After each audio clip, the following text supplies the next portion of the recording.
There's some more right there. But I need to get those in the ground this weekend, prepare an area for them. I really need to order compost and get things rolling. I have bee balm in there. Peppers. All kinds of goodies in here. Chives, cilantro, parsley, green onions, almost leek-sized green onions, some pepper plants. But soon it will be full because I have everything to. I should be watering my plants when I'm doing this. I'm not multifunctioning very well. But I have everything, flats and planters to get seeds started.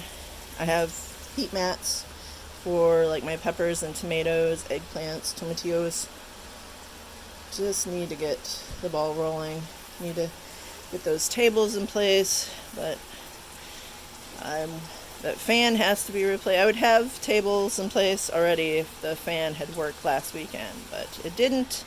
And we need to, I'm going to water my mushroom packs too. I've gotten a couple good selections off here. I'm going to do is soak those and then grind them into the wood chips. I have a bunch of wood that needs to be chipped, but I also have a bunch of dead wood down in my, what I call the grove. And I'm going to try and build a mushroom garden down there. It's cooler, the moisture, and I think I can do it. There's so much dead trees down there that I think I can get the mushrooms to grow pretty well down there. We're gonna try. I have pretty decent green thumb. My grandmother said I lived in the garden when I was little, and I remember that. I mean, I remember the gardens of our houses more than I remember the houses, because I spent so much time in them. So, yeah, that's why I'm so, in garden withdrawal right now, because I was afraid to plant too much stuff in my little raised beds at the old house last year, because I didn't want to overwhelm somebody who wasn't a gardener with all those vegetables, all those plants. So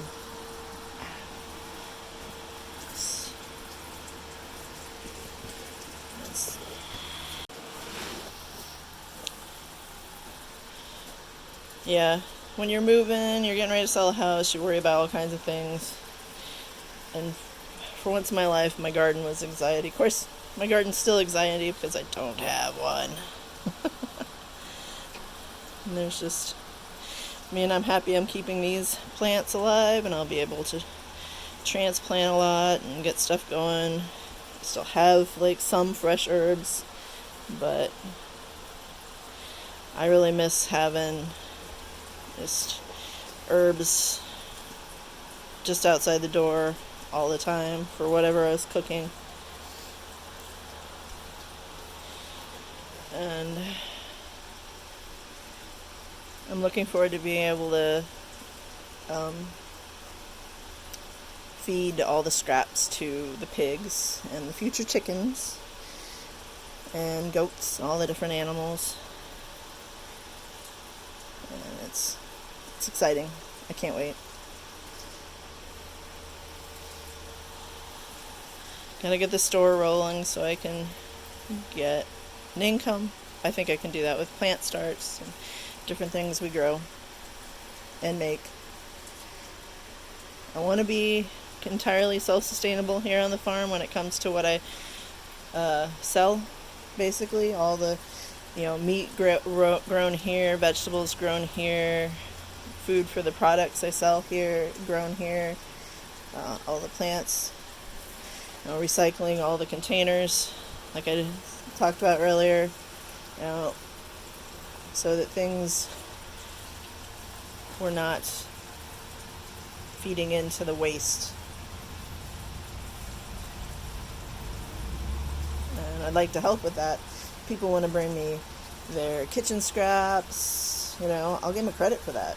If people want to bring me their containers, I am all about recycling everything we can.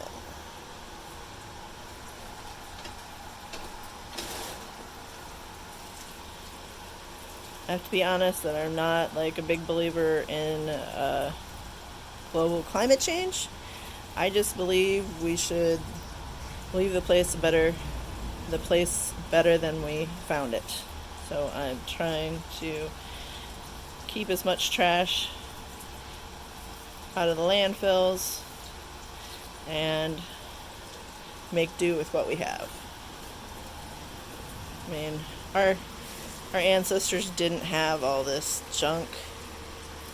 They survived just fine. I think we can too.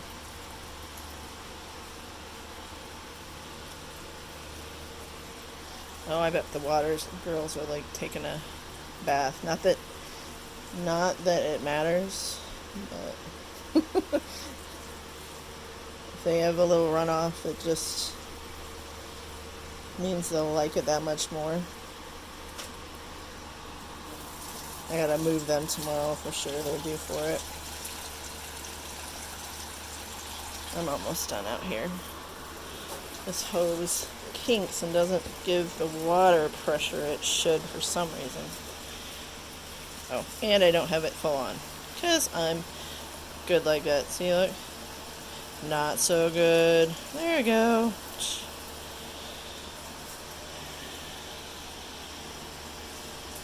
Aren't you happy I get to catch moments like that?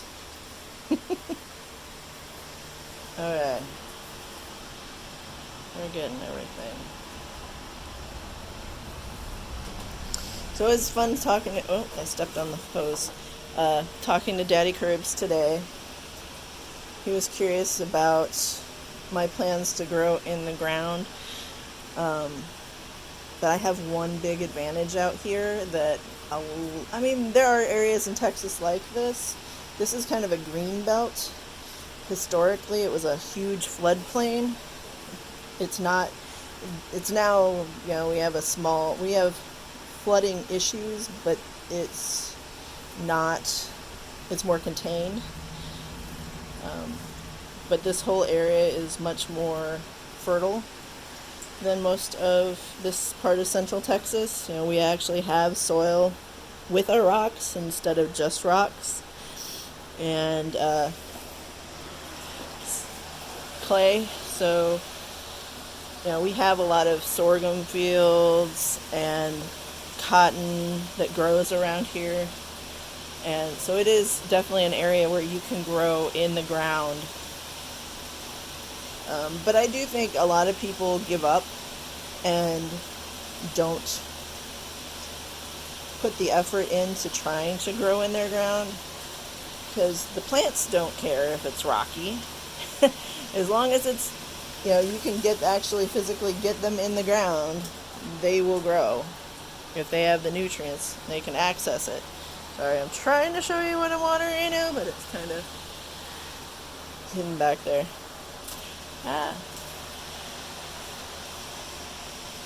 I'm a little spoiled. I grew up in Indiana farmland, where you could grow anything anywhere.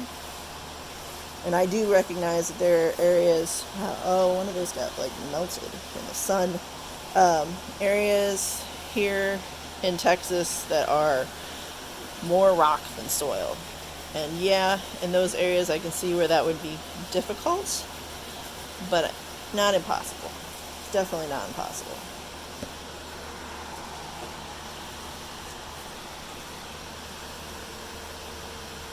And I'm lucky I've been growing things my entire life. So I've seen failure and I've learned a lot of tricks, and I guess I don't know if I'm just lucky, but I've really never had a full-on crop failure of anything other than to weather, like a freak freeze or stupid hot weather.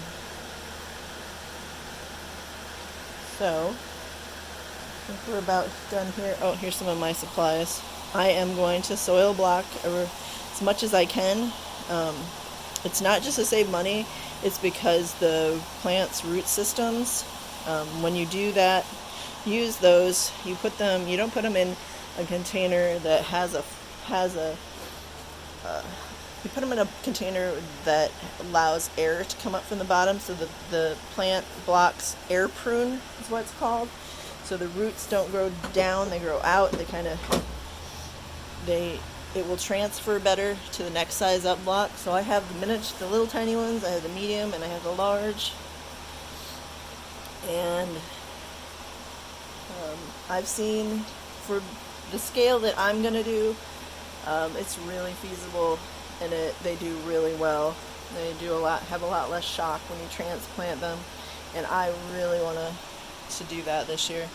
Now I do have all these new pots, so I'll be taking advantage of those too, but most of them are large, so they'll be like when the plant is about ready to sell. Alright, finish up, go check on the girls. See, now their water's full, and they're like, oh, not a big deal. I'm gonna go back to napping, because that's what we do. Eat, swim, and nap. This summer when it's really hot, we've got a couple ponds. I'm gonna move them out to the ponds so they can swim when they want.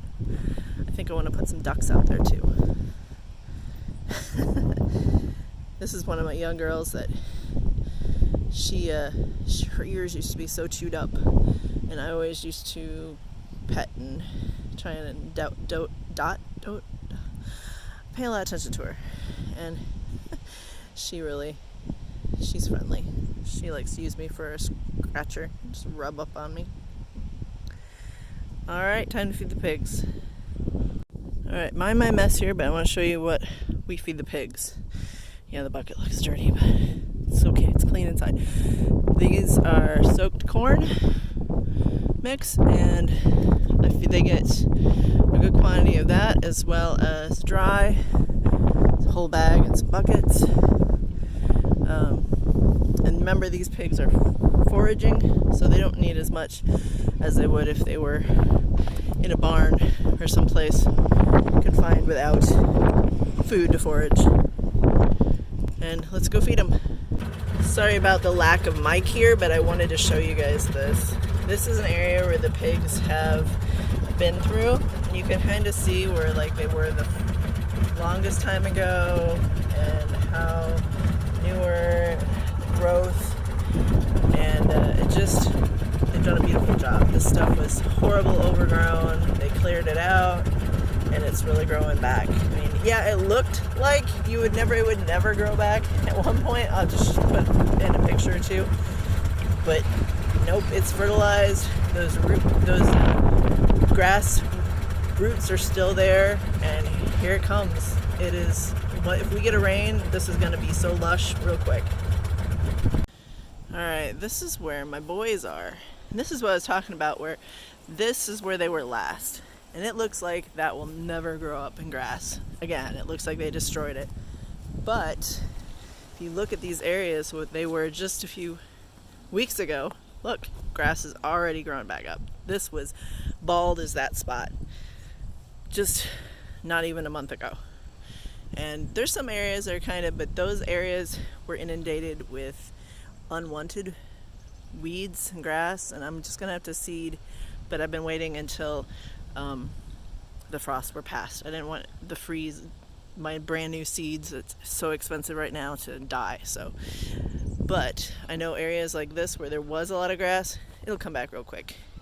But see, the boys are in a much more sheltered area. They're loving all these down trees, going through them, picking out the bugs. They haven't even eaten that much of the grass because they're too busy with all the other good stuff that's in there. They've got one more travel in here, and then they're gonna go up and meet the girls. Time to feed them.